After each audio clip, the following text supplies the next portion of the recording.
Good morning, good morning. Nako naman, magandang umaga.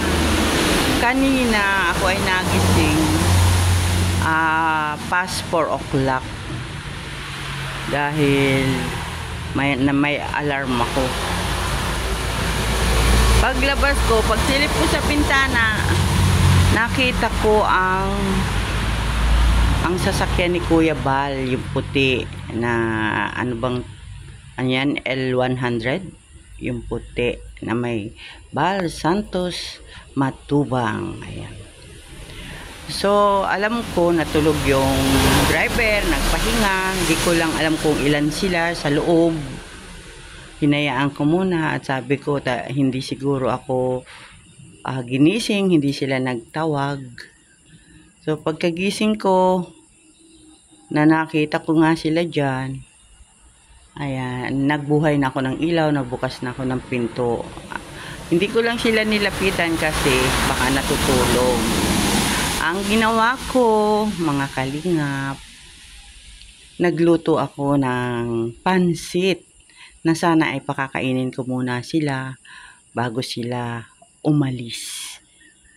So, ngayon, pagsilip kong muli dito sa labas, wala na sila.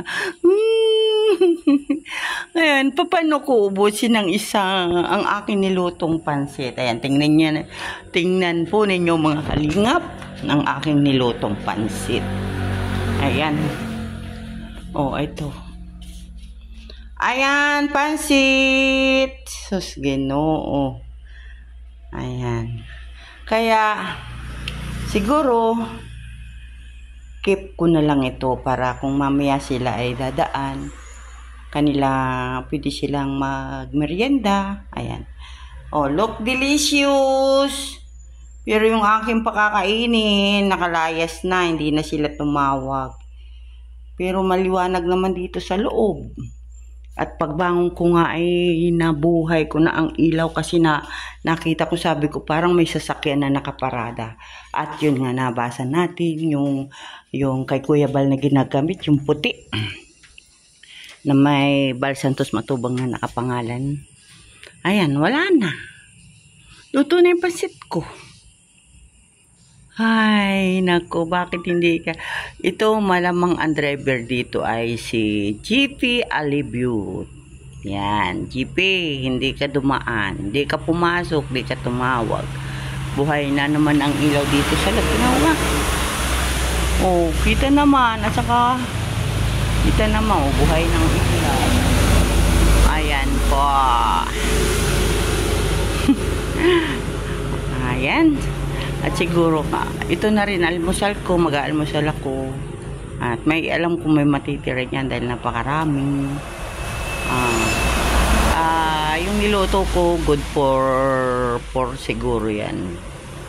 Oo, kasi hindi ko naman na maraming kasama sa sasakyan kasi magsusundo nga sila kay Kuya Bal. So kaya hindi ko na dinamihan.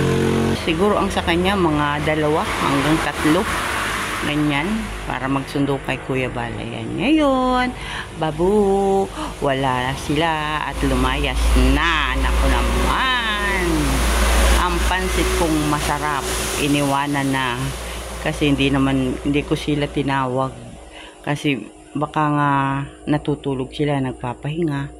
Kaya ang ginawa ko, nagluto na lang ako ng almusal para kung sila ay aalis, makapag-almusal muna. Kaya lang, wala na. Yan, shout out po sa nag-park dito, driver ni Kuya Bal dyan sa puting sasakyan. Ayan pa, ako, ang kutob ko si JP Alibio, ang driver. At magandang umaga na lang. Ingat kayo sa biyahe. Kaya Kuya Bal Santos Matubang na ngayon ay pauwi na, pabalik na mula sa Thailand. Ayan. Kaya abang-abang din po tayo dito. At baka sakali ay sila ay pahinga din dito. Yan. Yan mga kalingap, magandang umaga. At ako po ay nanonood ng live ni ni Ambassador Mick ng Davao. Ayan. At ang susunod nga si Ambassador J. Morello. Shoutout po sa lahat, sa Forever Young. Good morning. Ayan, kay Ate B, kay Sis Irene, kay Yay, kay Kalingap Super Mario. Supportahan din po natin ang kanilang mga channel para mas marami po silang matulungan. Lalo tigit po, supportahan natin ang founder ng Kalingap, si Kuya Bal Santos Matubang, si Ate Edna, si Kalingap Rob, at ang lahat po ng Team Kalingap. Ay, pakisuporta na lang po. At pakibisita po ng aming mga channel at paki-like and share na lang din po ng aming mga upload videos. Maraming salamat po at muli magandang umaga. Yan, darling, shoutout sa iyo dyan sa Jeddah, Saudi Arabia. Yan, bye-bye.